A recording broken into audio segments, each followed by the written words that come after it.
it felt like euphoric, like there's no way that they're taking me to jail for a felony charge when I'm not a felon. He was never charged with any crime, despite the initial arrest on a misdemeanor traffic warrant. He first sat in Henderson Jail, then the Clark County Detention Center, until a judge ordered him freed. How do you feel you were treated by police? Not fair. I feel like it's their duty to know who the person is that they're detaining, pretty much, and it wasn't me. It's really egregious is that when Shane got out, he Googled this individual on a regular Google search and was able to determine that this gentleman was white with a beard, blue eyes, and was in his 40s. When you saw that guy,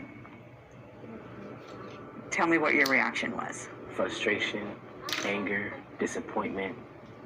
It was just overflow of emotions. The city of Henderson says the initial arrest on the traffic charges was legal and proper. Attorney Brent Bryson says even if it was, keeping him in jail was not. I don't know whether the mistake was intentional. I don't know whether it was, just negligent. I don't know if race played a factor. All those things are possible. At this point, we don't know. What we do know is we're looking for someone to be held accountable.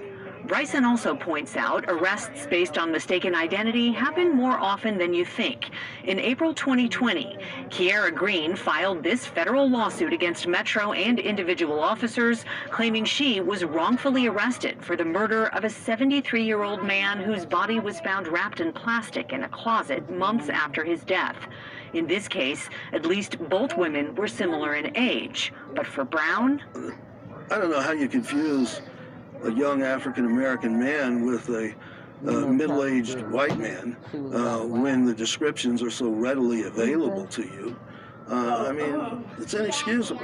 Shane says his experience with police sends an unsettling message to the community. We reached out to Metro for response to the allegations in the lawsuit, but they told us it's their policy not to comment on pending litigation. Darcy Spears, 13 Investigates. For serving more than 20 years in prison for a crime he did not commit. Today was the first full day that Howard Dudley spent after his name was cleared. Cindy Choi joins us live now after talking to him and his lawyer. Cindy? Well, Dave, Dudley was freed from jail in 2016, but it took 5 years for him to receive a pardon. Dudley was convicted of molesting his daughter in 1992, but his daughter recanted her testimony, testifying the sexual assault never happened. There was also no physical evidence of an assault during Dudley's 1992 trial. For 2 decades, Dudley was in jail for a crime he didn't commit, and today was a new day after that pardon.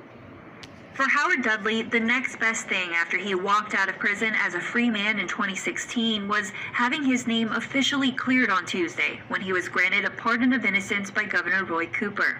Awesome. Dudley was driving and had to pull over upon hearing the news, overcome with emotion. I was almost in tears, and it was an exciting day, very exciting. Dudley was convicted in 1992 for sexually assaulting his 9-year-old daughter and was serving a life sentence. His daughter recanted her testimony and said several times in the past she lied about the alleged assault, which prosecutors in 1992 never presented any physical evidence of an assault. But despite spending more than 2 decades in prison, Dudley kept the faith. You had to find your own space. I found mine in reading. I'm a big time V.C. Andrew reader. I read all of her books. Dudley's request to have his name cleared took 5 years. You submit the request for the pardon of innocence and you wait. And you don't really get updates. You don't know what's going on. You just hope that one day you'll receive the phone call that we received yesterday morning indicating that the pardon of innocence has been granted. But now Dudley's name joins the others who were pardoned in North Carolina, including Dante Sharp.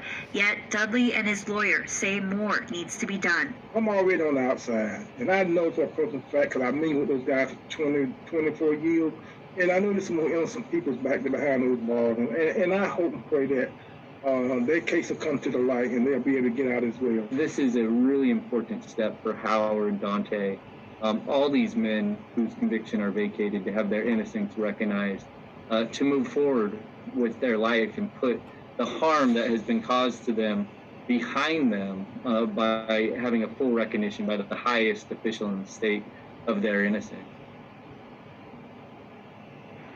And so Dudley and Lau attended a Duke game after we talked this evening, so that's why you see Dudley in Duke gear. You also saw that photo. And Dudley says he's been a Duke fan for a long time, since 1973, so he hopes to see Coach K again in his final season. Dave? All right, thanks, Cindy. And the pardon makes Dudley